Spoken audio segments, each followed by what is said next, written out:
Hello. How are you? Yes. When we last came together, I was in the backyard and you could hear the sounds of the birds and the wind. The weather has just been amazingly awesome. We do need the rain, but it has been in excess. So we know that here in Cincinnati and the other areas, I think it's been pretty high as well. I want to ask you one question today. I got some news this week, and this is for everyone: moms, dads, children. In your role as a mom, are you being the best mom? Are you being the best mom that you can be? Are you being the best supporter to your mom that you can be?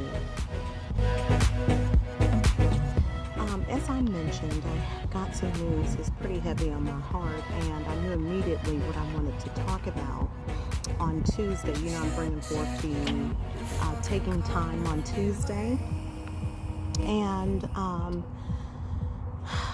just in our everyday life, we know that a mother can be biological, that it takes two to come together and to impregnate and produce a child, and as a result, biologically, she becomes the mom.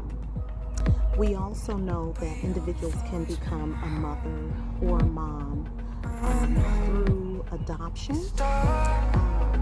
Individuals can become a mom through marriage or other non-traditional, non-typical situations, court-ordered, through relationships, through church, through death.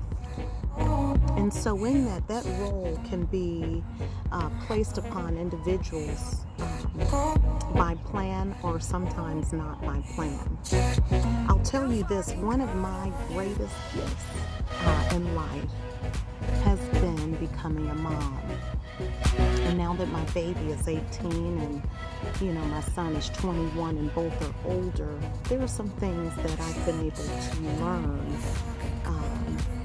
throughout the years. And one of the things that I learned is that while I thought that I was teaching them, they were teaching me. They taught me how to commit, because see, with children, you cannot send them back. They're here. They taught me how to encourage, whether they knew it or not. When Brian was running out on the field and all the other dads were out there, I ran alongside of him. I had the video camera and I would tell him, "You go, boy, you can do it." And look at where he is now. When Elyse was starting basketball, heck, in the kindergarten, I was the one cheering her on and encouraged her. In fact, Brian helped me encourage her on, and there were others there too. So children teach us how to encourage. There were moments when, of course, that I couldn't see my way through. So that commitment, it was my children that reminded me of my role and responsibility, and they taught me that. They also taught me how to support from a sacrificial stance. Even when I didn't know how, I had to figure out how. My children taught me that. And as a mom, there are lots of things that we learn through our own experiences that our children teach us, and even it's biblical, out of the mouth of babes. If we listen to them, there's a lot of great things that we can pick up and learn from them throughout life. And I'm just extremely grateful for one of the best gifts of being a mom. The news I got this week was some not so great news regarding a mother. The news has brought to me that this individual felt that he was being treated differently, that this mom was clearly playing favorites, And I know some of you all know exactly what I'm talking about. Treating one child better than the other, showing up for their events, giving more support to another. In fact, do you understand that there are some mothers that will literally talk negative about one child to the other children? And moms, whether you are aware or not, that subtle step causes a major hurt, harm within the child, regardless the age. And so my question to you all today is are you being the best mom that you can be? And I'm not talking about finances. I'm not talking about health. I'm talking about emotional support. Are you playing favorites?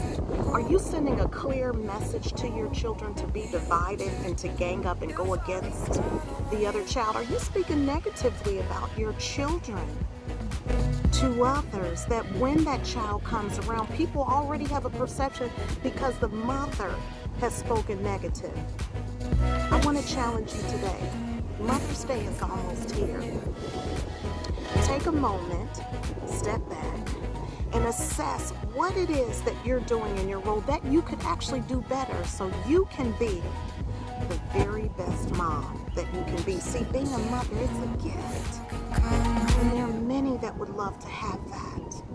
And regardless the circumstances, there is an obligation to help raise up, gear our children, encourage them, support them, love on them, even when they don't know. We're teaching them the things, the essential skills in life. We're socializing them in terms of how they should acclimate into society.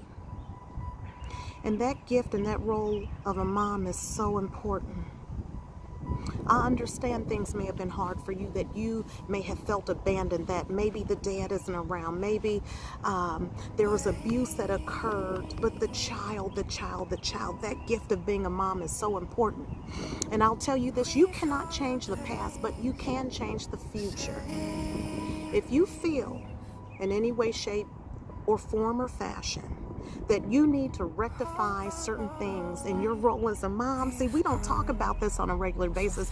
We get flowers, we take, go out to eat, but there are some people that are really struggling with some mother issues. And I would say this, that you have time here on earth.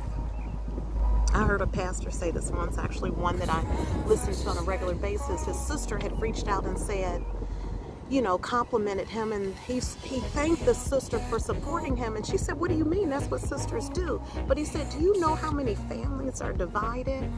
And I'm speaking very clearly to the moms, those that support the moms, those that are children. Do your honest effort in reaching out and saying, what is it that you can do differently? There's no book written on being the best mom. But I'm challenging you today, because every child is different. Be honest with yourself. Do right by your children. While you still have life on this earth, breath that you're breathing, blood running warm in your veins, while you can pick up the phone and call, rectify it, correct what you've done wrong. You know who you are. And take the role to the next level. Have that honest discussion. Don't overtalk. I see some mothers that feel as if they have to shut up the child to get their word out, because they're hearing things from the child or even the grandchild that they may not necessarily want to hear. And I'm saying it's such a true gift. And this is something that we practice in our household. And because that news is brought to me this week, this is Elyse, I'm living my best life. I'm encouraging each and every one of you moms to live yours. Have a wonderful, fantastic day. If I can count on you.